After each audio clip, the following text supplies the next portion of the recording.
Doctor ইউনূসের সময় আমি আজকে 5ই আগস্ট কাউকে আমি খুব বিদ্ধ করতে চাচ্ছিলাম না। 5ই আগস্টে আর পরে ডক্টর ইউনূস 8ই আগস্ট থেকে উনি বাংলাদেশে সমস্ত মব সংস্কৃতি, সমস্ত সহিংসতার সংস্কৃতিকে তিনি উস্কে দিয়েছেন।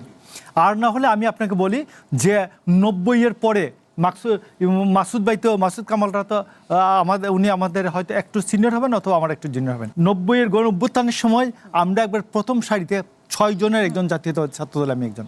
বেগম খালেদা জিয়া সময় একটা ঘটনা, মওদুদ ভাইয়ের বাড়ির গিয়ে চেয়ার টেবিল ভাঙছিল কয়েকজন ছেলে।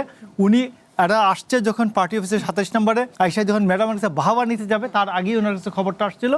উনি বলছেন, আমান কোথায়, মওদুদের বাড়িতে কে গেছিল, আমি সবাইকে এক্সপেল করে দেবো। বাড়িতে কেউ কেন যাবে? বাড়িতে মানুষ, বাড়িতে ফ্যামিলির লোকজন থাকে। আপনি বলছেন এই জন্য আমি আপনাকে বলি একটা মব হয় নাই 90-এর 6ই ডিসেম্বরের পরে। আর আপনি বললেন 500 ডিসেম্বর পর্যন্ত 500 600 সহিংসতা হয়।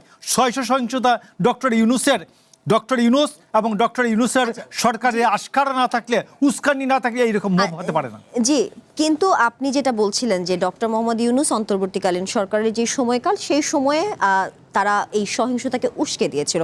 কোন কোন রাজনৈতিক দল আসলে এই সহিংসতা আসলে করেছে, মবের ঘটনা করেছে? যেখানে আমরা দেখেছি 550টিতে টিআইবির প্রতিবেদন বলছে 550টিতে বিএনপি সম্পৃক্ততা আছে। টিআইবি তো আল্লাহর নবী রাসূল না, আমি আপনাকে বলতেছি।